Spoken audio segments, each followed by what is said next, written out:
Bien le bonjour, le bonsoir à vous. Alors, bienvenue sur la troisième capsule sur ce qu'on aurait aimé savoir avant de se lancer dans l'immobilier en Allemagne. Alors, c'est la nouvelle vidéo qui va parler des éléments qu'on aurait aimé savoir avant de se lancer dans l'immobilier. Et surtout, je vous invite à suivre cette vidéo jusqu'à la fin, car ici, nous allons parler bien évidemment du locataire, ça veut dire la clé de l'investissement immobilier en Allemagne. Alors, je vous invite à suivre cette vidéo jusqu'à la fin. On dit qu'on se retrouve juste après le générique.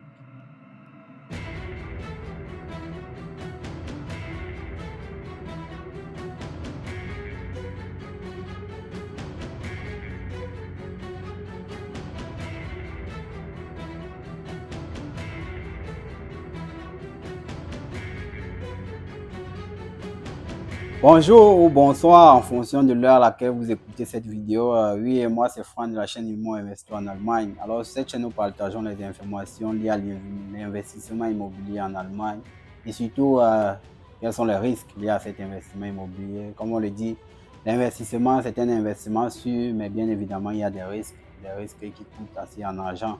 Alors, raison pour laquelle nous partageons les risques liés à l'investissement immobilier pour vous aviser et surtout même pour vous éviter de tomber dans les mêmes erreurs que ceux qui se sont lancés avant vous. Alors, pour ceux-là qui sont intéressés, je vous invite à vous abonner et surtout à partager même à ceux-là qui veulent se lancer dans l'immobilier ou qui se sont même déjà lancés dans l'immobilier, car le but de la chaîne, c'est d'ici peu de créer un groupe d'investisseurs immobiliers africains pour pouvoir avoir cette force de frappe comme on a plusieurs autres communautés dans la ville ou bien dans le pays.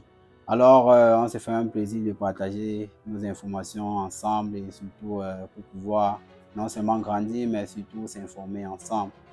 Alors, c'était ça pour la parenthèse. Nous sommes sur la troisième capsule. Alors, on entre dans le vif du sujet. La troisième capsule parle de la clé du business de l'immobilier en Allemagne. Pour ceux-là qui se lancent dans l'immobilier, bien évidemment, la clé, c'est les locataires. Les locataires, qu'est-ce qu'on aurait aimé savoir? Alors, on va commencer par le premier point. Le premier point, c'est le choix du locataire. Ceux-là qui se lancent dans l'immobilier, c'est un choix capital, un choix assez intéressant. Comme j'ai eu à faire plusieurs autres vidéos, je vous invite à suivre les vidéos sur les erreurs que nous avons eu à faire. Nous avons eu à faire 2 vidéos sur ce sujet. Alors, cela va vous informer pour ceux-là qui n'ont pas suivi. Et ceux qui n'ont pas suivi sur le choix du locataire, nous avons une vidéo sur la chaîne, allez écouter. Car ici, c'est, comme on le dit, c'est la clé du business. Le locataire qui est censé rembourser votre argent, ça veut dire que sans le locataire, vous ne faites pas de gain ou bien vous ne faites pas de profit. Alors, le choix doit être capital, ça doit être sans émotion. Parce que on sait bien tous, il y a parfois les émotions. Quelqu'un vient, il pleure, il dit je peux, après on sait bien, après, ça devient chaud. Et là, quand c'est chaud, la banque ne connaît pas que le locataire ne va pas pouvoir payer ou bien le locataire est en vacances. Alors, l'une des erreurs qu'on aurait aimé savoir, c'est que au niveau du choix du locataire, parfois, on ne choisit pas le locataire, mais on nous impose un locataire qui est déjà dans le bien. Et le locataire qui est la clé du business, on doit pouvoir savoir quel est le locataire qui est dans le bien. Ça veut dire connaître l'état de santé du locataire. Parce que ici, l'état de santé est aussi primordial pour le locataire qui va prendre votre bien. Et surtout même, est-ce qu'il a la famille? Ça c'est un point qu'on doit se rassurer. Est-ce que le locataire a la famille? Est-ce qu'il a un bon terme avec sa famille? Ça, pour pouvoir connaître, il va falloir parler avec la personne, connaître est-ce que la personne a des enfants, si c'est une personne âgée, on n'a rien contre les personnes âgées, mais il est important ici de savoir qu'on est dans une société allemande. Parfois, il y a des personnes âgées qui parfois ne s'entendent plus avec leurs enfants ou bien ne s'entendent plus avec un membre de leur ou bien les membres de leur famille. Alors, en cas de pépin, on va le dire en cas où la personne n'est plus, parce que là, c'est humain. Ça veut dire qu'on est appelé à naître, à grandir, à partir. Alors, pour ceux-là qui sont déjà âgés, ou bien même, il faut connaître quel est l'état de sa famille, qui va prendre le ferrand vote si la personne n'est plus. Parce que il y a plusieurs investisseurs immobiliers qui se sont lancés et fait le retour du fait que la personne, le locataire décède et là, ça devient problématique. Parce que soit les enfants ne veulent pas l'héritage, soit il n'est pas en bon terme avec ses enfants. Ça veut dire que là, vous ne pouvez pas avoir accès à votre bien immobilier. Et n'ayant pas accès à votre bien immobilier, il faut connaître que la banque ne gère pas s'il y a un locataire ou pas. Ça veut dire que vous devez payer vos chèques. Et c'est normal. Ça veut dire que, étant donné que le locataire est par exemple décédé, on prend un cas de figure qu'il est décédé et que les enfants ne veulent pas, là, vous devez passer par une décision de justice. On sait bien tous comment la justice fonctionne dans ce pays qui est l'Allemagne. Parce que bon, on va dire que dans d'autres pays, c'est aussi pareil. Mais bien évidemment, la justice a sa bureaucratie qui va avec. Ça veut dire que vous pouvez être en train de payer une traite à la banque peut-être pendant 1 an, n'ayant pas de locataire, ou bien la maison étant vide. Étant vide parce que le locataire est décédé, ou bien le locataire, il n'est plus. Ça veut dire que personne ne vit dans la maison, mais vous ne pouvez pas entrer comme on fait dans nos pays où on a encore, on a encore pour des choses, on met dehors. Dans ce pays, c'est interdit et ça ne peut pas se faire. Ça veut dire que vous devez pouvoir être en contact avec vos colocataires, connaître sa psychologie, connaître ses relations familiales, quels sont les éléments qui entrent en jeu s'il y a un petit souci dans ce sens-là. Alors, c'est ici la première erreur qu'on aurait aimé savoir avant de se lancer dans l'immobilier, que le locataire peut décéder, la maison reste plus d'1 an ou bien 1 an fermé sans que vous n'ayez accès parce qu'il n'y a pas on va dire quoi, il n'y a pas d'héritier. L'héritier est reconnu. Ça veut dire d'héritier qui accepte de prendre l'héritage. Ça veut dire de ces choses pour pouvoir enlever dans votre bien immobilier. Alors, la deuxième partie, comme on le dit toujours, c'est le nerf. Le locataire, c'est le nerf de la guerre. Le locataire, c'est le cœur du business. Alors, si vous voulez vous lancer dans ce business, il est important de connaître le locataire.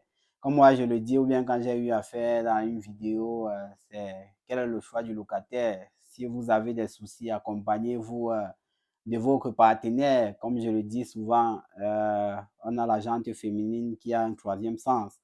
Moi, j'aime bien le dire, c'est quand vous avez les doutes, faites-vous accompagner par votre partenaire et faites le choix ensemble. Ça veut dire que ça, c'est un choix, pas juger sur l'émotion, mais juger sur le feeling du locataire qui va entrer dans votre maison. Moi, j'aime bien le dire à ceux-là que j'accompagne, j'ai des secrets que je livre pour le choix du locataire, que je ne peux pas faire dans une vidéo, bien évidemment. Mais il faut pouvoir faire le choix, le bon choix du locataire, c'est la clé. Alors, la deuxième partie, ou bien le deuxième point que nous aurons aimé partager avec vous, c'est le point du locataire qui a des soucis. Ça veut dire, vous avez un locataire qui n'est pas forcément, il n'est pas droit. Ça veut dire qu'il ne fonctionne pas selon la loi. C'est un hors-la-loi, comme on le dit, de manière juridique. Ça veut dire il commet un délit. Il commet un délit, que ce soit, on va prendre un délit simple. Par exemple, il conduit en état d'ivresse, il crée un accident qui l'amène peut-être en prison, ou bien c'est un cambrioleur, ou bien c'est un arnaqueur, ou bien il vole des gens. Tout ce, tout ce genre de délits qui peuvent l'amener derrière les barreaux. Alors, vous êtes bailleur, vous avez un genre de locataire qui est, par exemple, se lance dans ce genre de besogne. Il faut connaître qu'en tant que locataire, s'il s'en va en prison, vous avez aussi un bien immobilier qui reste fermé tant qu'il n'y a pas une décision de justice qui vous autorise à entrer, ou bien qu'il n'y a pas un de ses frères ou une personne de sa famille qui va libérer votre bien immobilier. Bien évidemment, avec le consentement de la personne qui était dans votre bien. Ici, il est important de savoir si cela arrive. Votre bien peut rester un nombre de temps qui peut aussi aller de plus d'1 an ou bien de 1 an et demi en fonction de combien de temps la procédure va durer. Parce qu'ici, il est important de savoir s'il n'a pas de famille directe, vous devez lancer une procédure pour pouvoir entrer en possession de votre bien immobilier. Alors, cette procédure va prendre le temps que cela va prendre, mais votre bien est en train de tourner ou bien les rates sont en train de tourner chaque mois. Ça veut dire que la banque récupère son argent parce que la banque ne cherche pas à savoir si le locataire est en vacances, s'il est où, ou bien s'il est parti en prison, ou bien s'il est de quel côté. La banque n'a rien à faire de cela. Alors, c'est important de le savoir avant de se lancer dans l'immobilier. Cela peut arriver. Alors, il est important de jouer sur le choix de son business, le choix du bien immobilier et du locataire qui va y entrer. Alors, comme on le dit, cela peut arriver, on n'exclut pas les risques. Alors, il est important aussi d'être informé de ces risques-là et de pouvoir anticiper pour pouvoir gagner en mois. Ça veut dire que plus vous anticipez, plus vous êtes rapide et plus vous pouvez gagner en mois.